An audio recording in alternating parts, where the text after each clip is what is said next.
Mga kalodi, magandang umaga po sa inyong lahat. Welcome back sa ating YouTube channel. Sa mga hindi pa po nakapag-subscribe dyan, click notification, please subscribe and especially click notification bell para always kayo updated sa mga bagong video nating upload dito sa ating YouTube channel. So for this video po mga kalod ay nagkakaproblema po yung dashboard po natin kahapon kasi nga meron na po siyang engine check. No, pumunta pa tayo sa mga technicians ng mga sasakyan. Umabot po ng 2.5 po ng kanilang magpaparesetting lang po dito sa ating dashboard kasi nga itong L300 po natin ay latest version po ito mga kalodi. So ngayon napag-isipan ko dahil dito po sa company po namin ay always po ako nagda-drive ng sasakyan na ito at alam ko po na computerized po ito. Then tinignan ko po itong dashboard po natin dito sa ating sasakyan is nandyan po yung salpakan ng ating device. So ayan, so bumili pa ako ng device, ayan yung yan, bumili pa ako ng device mga kaludi. Kaso, we need to license, no? So, ngayon ay ginawa ko po, nire-reprogram ko po yung yung file na yan kasi nga meron siyang license para magamit mo. So, doble na po yung gasto pag bumili ka. So, ang mahal pa naman ng license. Then, ngayon, nire-program ko yan mga kaludi. Sinalpakan ko na po ng license, sariling license po na galing po sa website po natin. Ngayon ay gumagawa na po ako ng ganito, no? Bumibili po ako ng ganyan tapos nire-reprogram ko. Kung gusto po ninyong bumili, PM niyo po ako or either PM niyo lang po si John Cruz. Meron naman pong nilagay ko po doon sa kanyang store para pwede niyo po siyang ma-PM. So madali lang po yung gagawin mga kaludi kasi nga dito may nakalagay po na engine check yan, yung kulay dilaw na dashboard. Gawin lang po natin dyan mga kaludi kapag nakabili na po kayo sa akin ng ganyan. Punta lang po kayo sa Bluetooth, then on lang po natin yung Bluetooth natin mga kaludi lang. Medyo ayan,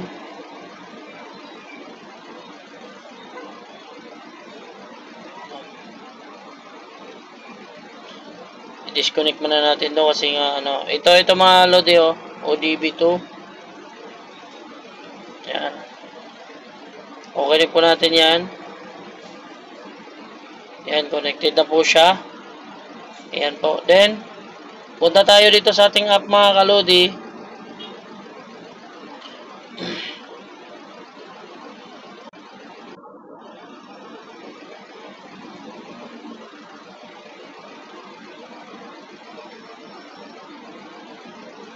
So, ayan. Dahil sa daming apps natin.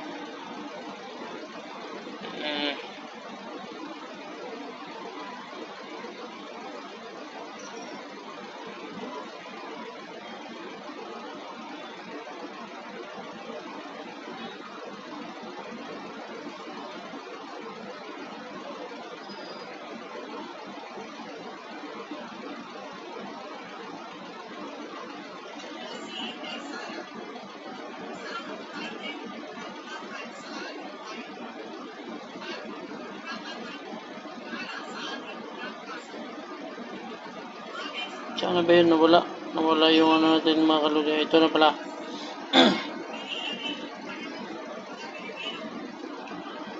So, ito po yun mga kaludi. So, click lang po natin itong connect. Kasi nga, naka-disconnected po tayo.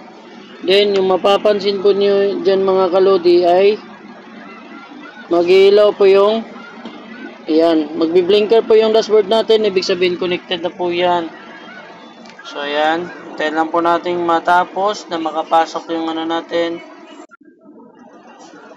Yun, nagbi-blinker siya. Yan, yun. So, ayan. So, successfully connected. So, makikita nyo po dyan mga kalodi, element. connected na po siya kasi nga kapag walang license ay hihingi po siya ng license, no?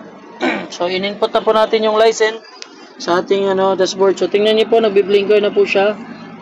Yan, ibig sabihin, connected na po yan.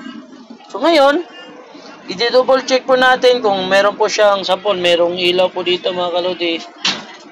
So, ang gagawin po natin mga kalodi ay i-diagnostic po natin.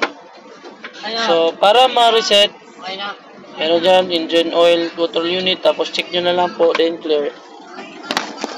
Napakabilis. Napaka-basic lang po niyan mga kalodi. Sa mga nagtatanong, electronics ba ako ng sasakyan? So, meron po akong experience for rewiring po sa sasakyan. So, kaya nga nakapag po ako invento like programming kasi nga program po ako. And ngayon po mga kalodi ay nagagamit ko na po siya. Then, after receiving po niya na ilang minuto, try nyo pong kung ayaw siyang mag-off doon sa mismong system ng ating computer, ang gagawin nyo po mga kalodi ay i-turn off nyo po yung sasakyan po ninyo, then i-switch nyo po ulit. Okay na po yan mga kalodi. So ayan po, tapos na po yung reset. So kung hindi siya mag-off, yung kulay dilaw na engine check, ang gawin nyo po dyan mga kalodi ay i-turn off nyo po ang inyong mga cellphone. So, ganun po yun mga kalodi para madali nyo pong magawan po ng solusyon ng inyong sasakyan.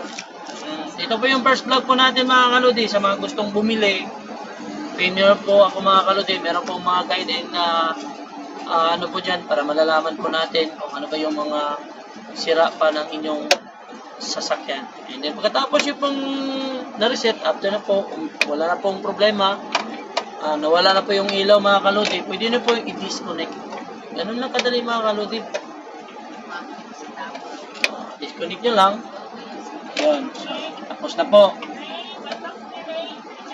Okay. So, maraming salamat po sa inyong lahat mga kalodi. Huwag niyo pong kalimutan na i-click ang subscribe and especially click notification bell para marami pa kayong matutunan sa mga bagong tutorial and tips na ating ituturo dito sa ating YouTube channel. So, maraming salamat po. Thank you and God bless po mga kababayan.